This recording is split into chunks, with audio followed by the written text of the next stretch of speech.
बहुत समय पहले की बात है जो कि सच्ची कहानी पर आधारित है।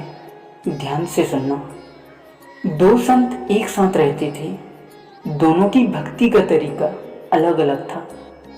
एक संत दिन भर तपस्या और मंत्र जाप करता रहता था, जबकि दूसरा संत रोज सुबह शाम पहले भगवान को भोग लगाता और फिर खुद भोजन करता था।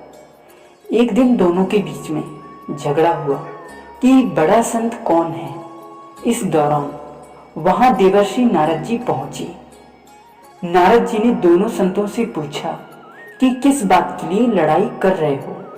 संतों ने बताया कि हम ये तय नहीं कर पा रहे हैं देवर्षि नारद जी कि दोनों संतों में बड़ा संत कौन है।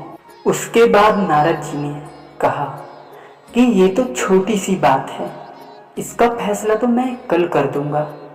अगले दिन नारद मुनि ने मंदिर में दोनों संतों की जगह के पास हीरे की एक एक अंगूठी रख दी।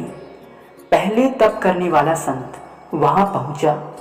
उसने एक अंगूठी देखी और चुपचाप उसे अपने आसन के नीचे छिपाकर मंत्र जाप करने लगा।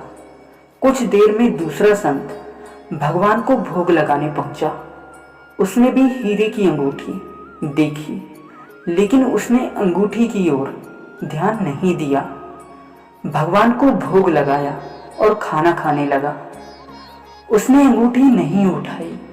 उसके मन में लालच नहीं जागा, क्योंकि उसे भरोसा था कि भगवान रोज उसके लिए खाने की व्यवस्था जरूर करेंगे। कुछ देर बाद वहां नारद जी आए। दोनों संतों ने पूछा कि अब आप बताइए कि हम दोनों में कि बड़ा संत कौन है।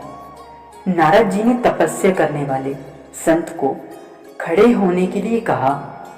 जैसे ही वह संत खड़ा हुआ तो उसके आसन के नीचे छिपी हुई अंगूठी दिख गई।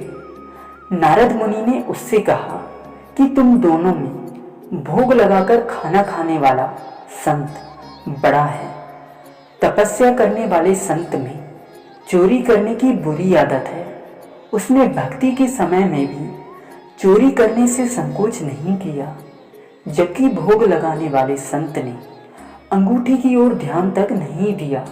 इस कारण वही संत बड़ा है। देखा दोस्तों, इस कहानी से हमें ये सीख मिलती है कि भक्ति तभी सफल होती है जब भक्त के मन में बुरे विचार ना हो, भक्त बुरे काम ना करता हो। जिस भक्त के विचार पवित्र हैं और जो बुरे कामों से दूर रहता है, सिर्फ उसे ही भगवान की कृपा मिलती है। और जो लोग भक्ति करते हैं उन्हें सभी बुराइयों का त्याग कर देना चाहिए। सच्चा भक्त कभी भी किसी लोभ में नहीं फंसता। भक्ति करते समय मन शांत रहना चाहिए और सभी तरह की बुरे विचारों से बचना चाहिए। और जो लोग इस बात का ध्यान रखते हैं उन्हें भगवान की कृपा मिलती है। दोस्तों, आप लोगों को यह कहानी कैसी लगी प्लीज़ कमेंट में ज़रूर बताइए। और ऐसे ही कहानी सुनने के लिए हमारे चैनल को सब्सक्राइब ज़रूर कीजिए। राधे राधे।